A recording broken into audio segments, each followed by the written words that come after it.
Hello, this is the third segment of Superman.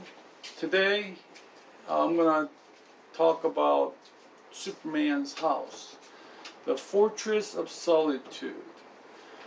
Um, as you can see in this picture, the uh, movie image of Superman's house, although it looks very pretty but in a real life, Superman, the Fortress of Solitude, is mainly within himself. He is a very introverted person. But the reason he cannot stay in a residence is because he is to obtain power and wisdom, to become a superior being. If he ever lived a residence in his whole lifetime to 20 years, 10 years, even 5 years, within one place, he would not have the exposure or the experience in which to obtain his powers.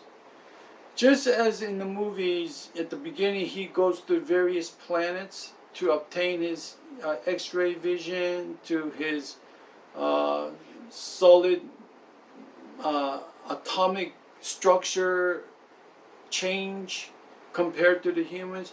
As he goes through in his life of home has the same condition. He could never be still.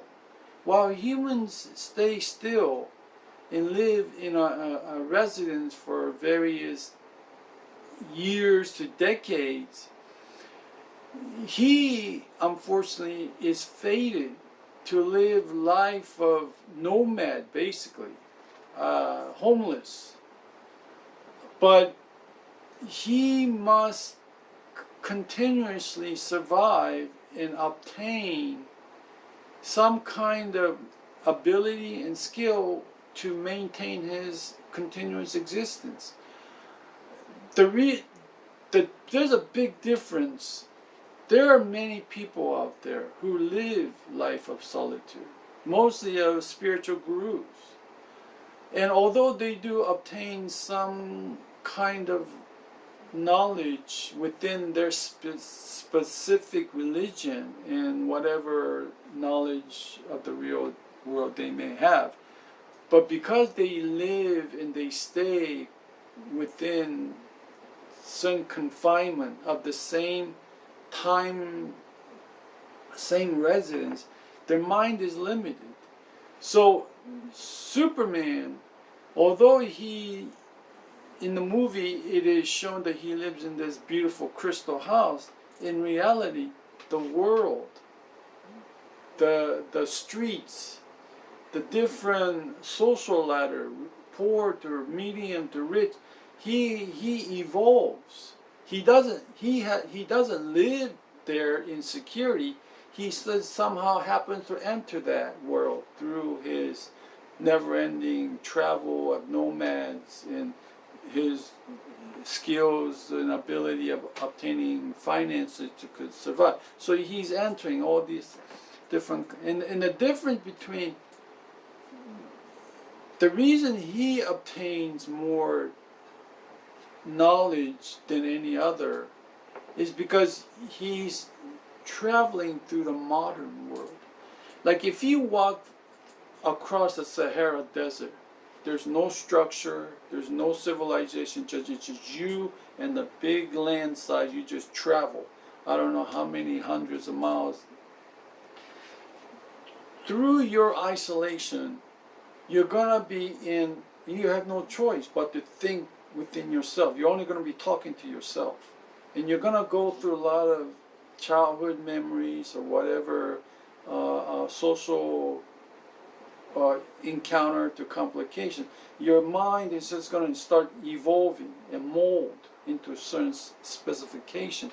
And as you complete that hundreds of miles of distance, you're going to obtain certain knowledge, philosophical knowledge. The big difference is if you walk that kind of a distance in a city where there's homeless, there's a realtor of businesses, there's different kinds of diversity of people, and you're in the drug addicts, the drug sellers, the criminals, to business people, workers, labor. You survive. You have to live in that. And you're homeless. You're moving around. You have to move around and survive. Because he is moving within the structured rather than empty space, his mind and his struggle is more complicated. He is challenged by everybody around him. Is he smarter? Is he better? Is he more creative? Is he stronger? He is surrounded by multicultural diversity of characteristics, skills, and ability, that he, within his fortress of solitude, introvert, that he eventually, after decades, he will obtain certain kind of knowledge and philosophical skills of various things of life. So as movie portrays him living in this beautiful house and fortress of solitude, yeah, he does live in fortress of solitude, but only within himself. He is a homeless man. He is a nomad. While there are many, you're talking through history and time, you're talking about hundreds and thousands and millions of people that lived in solitude whole life, but they lived in security. Whatever knowledge and skill they may think they have and understand about life, they lived in security. It doesn't matter if they always had plenty to eat. It doesn't matter if they had this and this and that. The fact that they stayed there for 30 years or the whole life, and they may know a few factual things and information, but their mind has not expanded. In order for the mind to expand, you must evolve, you must become, you must obtain skills of this person, that person, you must have the strength and power of this person, but you must do it without the resources of safety. It's like training your body. You must do it with limited foods, to not having the resources of residence, to not having a gym membership. If you do have a gym membership, you have to be very creative in obtaining that membership. But you're never going to have it forever. So you're constantly evolving. You're never in security. You're only in solitude within yourself. But somehow, if Mother Nature intended, he will become. I mean, you talk about how many people are out there homeless that live same kind of solitude as I am saying to you. How many? You're talking millions. But what is the difference between them and Superman? Is that Superman cannot stay still. He will not lie down, and he ain't gonna take it. He's gonna hunt. He's gonna do it. He's gonna do. If he wants it, he's gonna take it. He's gonna. If he needs it, he's gonna fulfill it. He's gonna do it. But thing about it is that he just has a very manipulative and very cunning way of doing it. Never to be.